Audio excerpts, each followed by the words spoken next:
오늘 이 아침 하나님께서 주시는 말씀 마태복음 10장 16절에서 23절 말씀 한 절씩 교도하겠습니다. 보라, 내가 너희를 보냄이 양을 이리 가운데 보냄과 같도다. 그러므로 너희는 뱀같이 지혜롭고 비둘기같이 순결하라. 사람들을 삼가라. 저희가 너희를 공회에 넘겨주겠고 저희 회당에서 채찍질하리라. 또 너희가 나를 인하여 총독들과 임금들 앞에 끌려가리니 이는 저희와 이방인들에게 증거가 되게 하려 하심이라. 너희를 넘겨줄 때에 어떻게 또는 무엇을 말할까 염려치 말라. 그때에 무슨 말할 것을 주시리니 말하는 이는 너희가 아니라 너희 속에서 말씀하시는 자 곧 너희 아버지의 성령이시니라. 장차 형제가 형제를, 아비가 자식을 죽는 데 내어주며 자식들이 부모를 대적하여 죽게 하리라. 또 너희가 내 이름을 인하여 모든 사람에게 미움을 받을 것이나 나중까지 견디는 자는 구원을 얻으리라. 이 동네에서 너희를 핍박하거든 저 동네로 피하라. 내가 진실로 너희에게 이르노니 이스라엘의 모든 동네를 다 다니지 못하여서 인자가 오리라. 아멘. 우리는 예수님의 12제자를 잘 알고 있습니다. 12 제자들 중에서 사도 요한을 제외하고는 모두 순교를 당했다는 것이죠. 십자가에 달려서 순교를 당하거나 목베임을 당하거나 돌에 맞아 죽기까지 했습니다. 그래서 초대 교부인 테르툴리아누스는 이렇게 말했습니다. 순교의 피가 교회의 씨앗이다. 순교의 피가 교회의 씨앗이다 말했습니다. 오늘 우리가 함께 찬양했던 찬송가 355장 1절을 보면 부름받아 나서님은 어디든지 가오리다. 괴로우나 즐거우나 주만 따라 가오리다 했습니다. 3절에도 존귀 영광 모든 권세 주님 홀로 받으소서. 멸시천대 십자가는 제가 지고 가오리다. 이름 없이 빛도 없이 감사하며 섬기리다. 이름 없이 빛도 없이 감사하며 섬기리다 했습니다. 사실 우리가 가야 할 길은 바로 교회의 씨앗이 되는 것이죠. 화려한 길이 아닙니다. 멸시천대 십자가의 길이며 순교의 길입니다. 서머나 교회 감독이었던 성 폴리캅이 순교할 때의 일입니다. 호민간인 폴리캅에게 이렇게 말합니다. 지금이라도 배교하면 살려주겠다. 그때 폴리캅은 이렇게 말하지요. 나는 86년 동안 그리스도를 섬겨왔고 주님은 나를 단 한 번도 모른다고 하신 적이 없는데 내가 어찌 왕이시며 나의 주인이신 그리스도를 부인하겠는가 하면서 화형의 장작더미에 올랐습니다. 성 폴리캅이 그리고 예수님의 제자들이 그렇게 핍박과 고난에도 끝까지 견딜 수 있었던 이유는 무엇이겠습니까? 오늘 본문에는 바로 그리스도의 제자로서 사는 것이 어떻게 사는 것인지를 우리에게 이야기하고 있습니다. 16절 말씀을 보면 보라, 내가 너희를 보냄이 양을 이리 가운데 보냄과 같도다. 그러므로 너희는 뱀같이 지혜롭고 비둘기같이 순결하라 했습니다. 첫 부분에 보면 보라, 내가 너희를 보냄이 했습니다. 누가 보내는 것이죠? 내가 너희를 보냈다는 것입니다. 그리스도의 제자의 삶은 바로 하나님께서 보내시는 곳으로 가는 삶입니다. 내가 가고 싶은 곳으로 가는 삶이 아닙니다. 하나님께서 가라고 하는 곳, 보내시는 곳, 인도하는 곳으로 가는 삶입니다. 그리고 하나님께서 보내시는 곳은 어떤 곳입니까? 오늘 본문에도 있듯이 양을 이리 가운데 보낸과 같다.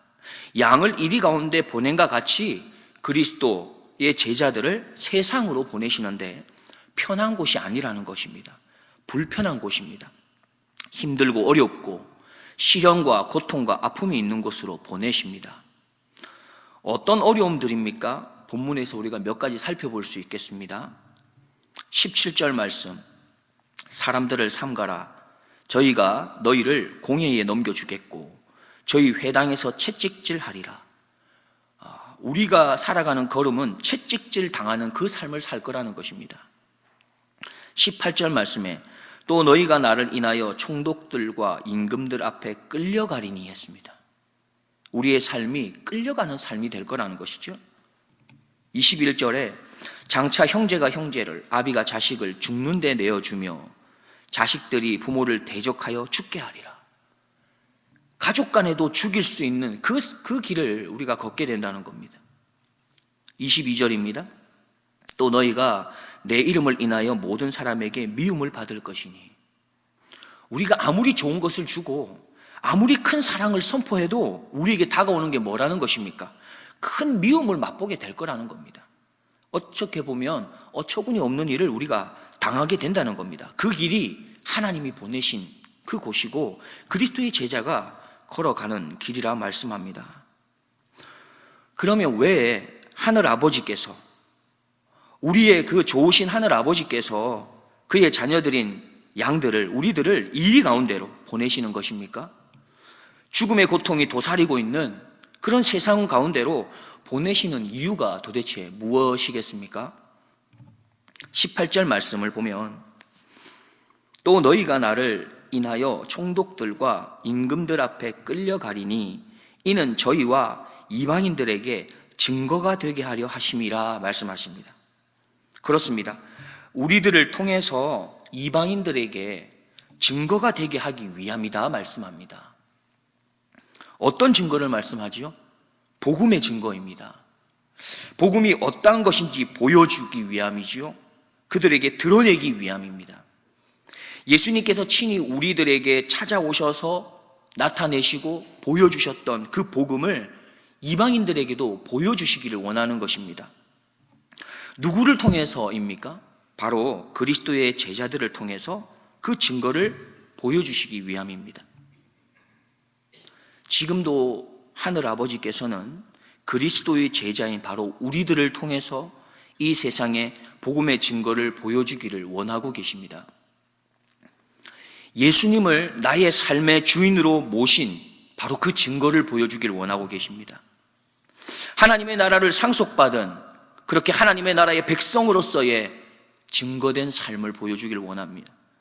영원히 죽어야 했던 죄인이 영원한 생명을 얻은 거룩한 자로서 그에 합당한 증거의 모습을 보여주기를 원하십니다. 그리스도의 제자로서의 증거를 이 세상에 보여주기를 원하시는 거죠.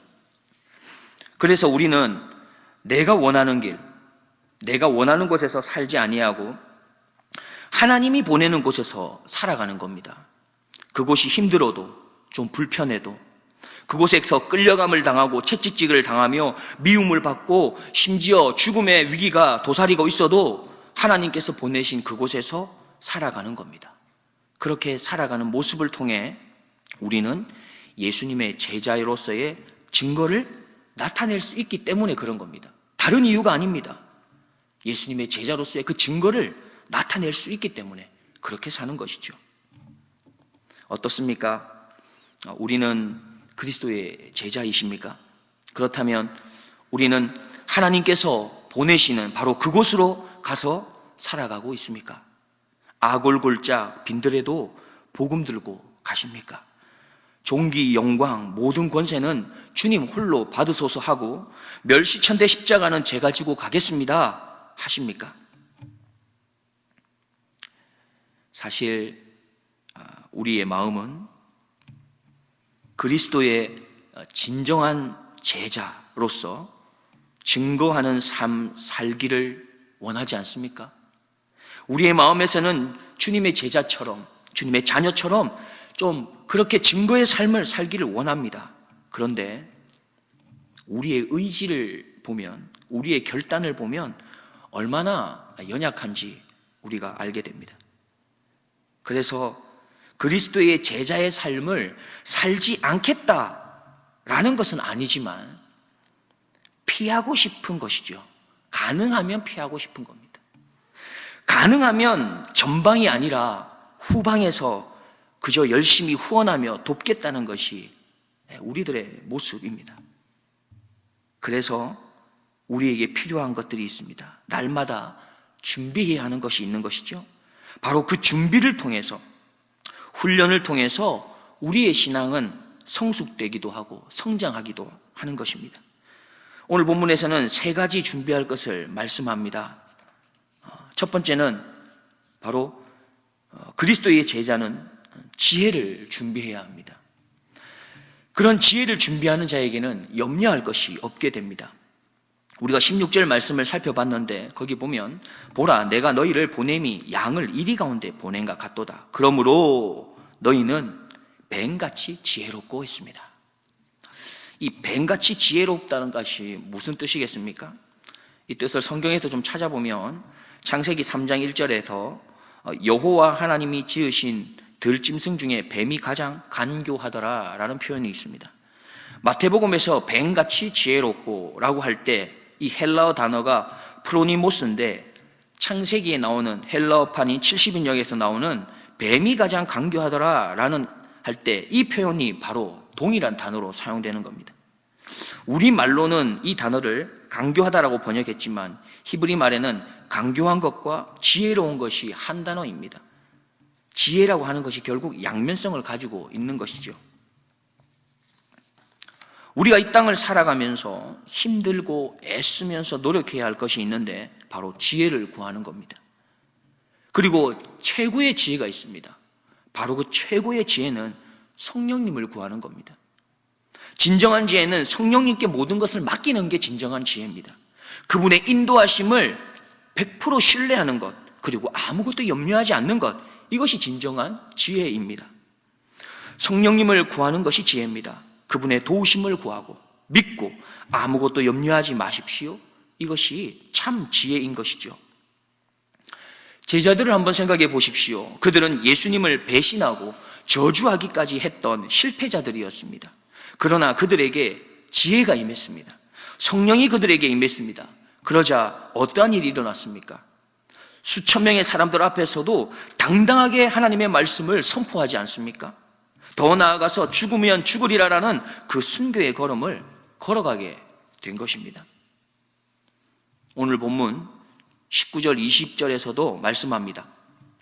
그리스도의 제자들은 복음의 증인으로 핍박을 받는 자리, 복음의 증인으로 공회에 넘기올 때에 무슨 말을 할지 염려하지 말라 말씀합니다.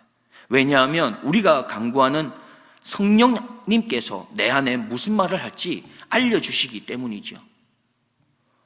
우리가 준비할 게 있다면 그것은 성령의 도우심을 간구하는 것입니다. 성령님을 마음에 모시는 것이며 성령 충만되기를 우리는 준비하면 되는 것입니다.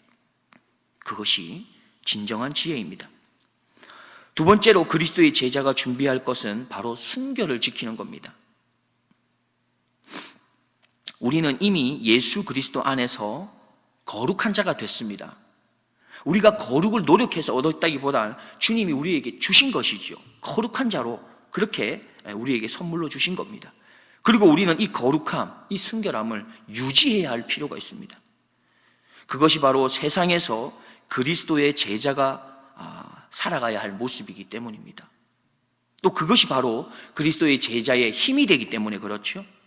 우리의 순결함을 유지하는 그 힘은 매일의 삶 속에서 그분의 사랑을 알아가고 그분의 사랑을 경험하고 체험하는 것입니다. 그분의 사랑이 내 안에 풍성할 때에 그분의 사랑의 힘이 그리스도의 제자인 우리의 순결을 지켜줍니다. 제자들이 채찍질을 당하든 또 수치스럽게 넘겨지든 그 어떤 불편한 상황에서라도 그리스도의 제자로서의 순결을 지킬 수 있었던 것은 그들에게는 생명보다도 사명이, 그리고 사명보다는 예수 그리스도의 그 사랑이 그 제자들을 이끌었기 때문입니다. 제자들은 예수님의 사랑을 목격하고 경험했습니다. 예수님이 자기의 생명을 내놓고 하늘 아버지께서 맡기신 그 사명을 따라서 십자가의 길을 걸어가는 것을 제자들은 똑똑히 보았습니다. 그리고 자기의 사람들을 사랑하시되 끝까지 사랑하신 것들을 제자들은 분명하게 목격하고 경험했습니다. 그렇기 때문에 제자들은 그들이 핍박당하고 환난을 당해도 견뎌낼 수가 있었던 것입니다. 제자들은 직접 그분의 사랑을 알고 체험했기 때문에 그렇습니다. 로이드 존스 목사님이 이렇게 말했습니다. 그리스도인의 삶에서 가장 높이 도달해야 될 것 중에 하나가 하나님의 사랑을 알고 체험하는 것입니다. 우리는 하나님의 사랑을 얼마나 알고 계십니까? 우리는 얼마나 많이 체험하고 계십니까? 하나님의 사랑을 더 풍성하게 알고 체험하십시오. 그 사랑의 힘이 내 안에 경험되어지고 체험되어진 예수 그리스도의 그 사랑의 힘이 그리스도의 제자의 순결함을 지키는 힘이 되는 것입니다. 아빠와 엄마 그리고 7살 난 아들, 5살짜리 딸이 있었습니다. 어느 날 아빠가 아들과 딸을 데리고 등산을 갔는데 가는 길에 그만 큰 교통사고를 당하게 됩니다. 응급수술을 받아야 되는데 피가 필요했어요. 그런데 그 7살 아들이 교통사고를 당해서 수술 받을 때에 그 7살짜리 아들하고 똑같은 피를 가진 사람이 딸뿐이었습니다. 5살짜리 딸. 다급한 아빠가 딸에게 이렇게 묻습니다. 얘야 지금 오빠에게 피가 좀 필요한데 피를 좀 줄 수 있겠니? 딸아이가 잠시 동안 생각하더니 머리를 끄덕였습니다. 그렇게 하겠다는 거죠. 수술이 끝난 뒤 의사가 대성공이라고 말해 주었고 그때까지 딸아이는 침대 위에 가만히 누워 있었습니다. 아빠가 말합니다. 내 덕분에 오빠가 살게 되었어. 그러자 이 딸아이가 누워서 나지막한 목소리로 이렇게 말합니다. 아빠에게 와 정말 기쁘네요. 그런데 나는 언제 죽게 되나요? 아빠가 깜짝 놀라서 묻습니다. 죽다니 내가 왜 죽는단 말이냐? 딸이 말하기를 피를 뽑으면 곧 죽게 되는 게 아닌가요? 잠시 숙연한 침묵이 흐른 뒤에 아빠가 입을 열었습니다. 그럼 너는 죽을 줄 알면서 오빠에게 피를 주었단 말이냐? 딸이 말하길 예, 전 오빠를 사랑하거든요. 사랑이 이런 것 같습니다. 세 번째입니다. 그리스도의 제자는 나중까지 견디는 자입니다. 22절 말씀을 보면 또 너희가 내 이름을 인하여 모든 사람에게 미움을 받을 것이나 나중까지 견디는 자는 구원을 얻으리라 했습니다. 모든 믿음의 선진들 그리고 예수님의 제자들이 고난과 핍박 가운데 힘겹고 어려운 순간들을 끝까지 견딜 수 있었던 것은 그들에게는 구원을 얻을 수 있다라고 하는 약속을 붙잡았기 때문에 그렇습니다. 소망이 되는 하나님의 약속의 말씀을 소유하고 있는 자는 나중까지 견딜 수 있는 것입니다. 제자들이 핍박과 환난 중에서 끝까지 놓지 않고 기억했던 것은 무엇이겠습니까? 반드시 주님이 다시 오신다는 것입니다. 다시 오시는 그 예수님께서 만왕의 왕으로 오셔서 악한 권세들을 멸하시고 끝까지 주님을 따른 제자들의 그 눈물을 씻겨주시고 아픔을 씻어주신다라고 하는 이 소망을 그들은 끝까지 약속을 붙들었기 때문에 그들은 마지막까지 견딜 수 있었던 것입니다. 하나님께서 그리스도의 제자들을 향해서 예수님을 바르게 따르면 고난을 피할 수 있다.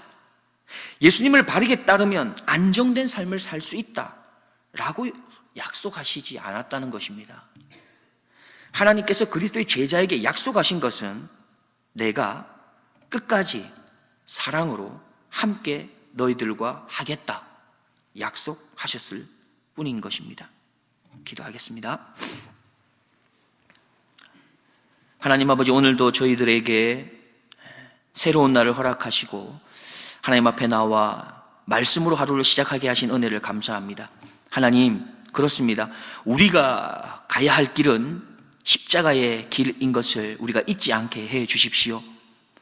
하나님이 보내시는 곳은 어디라도 갈 준비를 하며 살아가게 하옵소서. 그리스도의 제자의 삶이 채찍질과 끌려감과 미움받음과 죽음의 위험이 있을지라도 이 길을 통해서 예수 그리스도의 복음이 증거될 수 있기에 이 복음의 길을 성령의 도우심을 의지하여 끝까지 견디며 나아가 마지막에 하나님의 약속의 성취를 이루는 데까지 이를 수 있도록 저희들의 삶을 인도하여 주시옵소서. 그리하여 연약해 보이고 미련한 믿음과 우리의 전도의 삶을 통하여, 복음의 삶을 통하여 하나님의 나라가 확장되는 놀라운 은혜를 허락하여 주옵소서. 감사드리며 예수님의 이름으로 기도드리옵나이다. 아멘.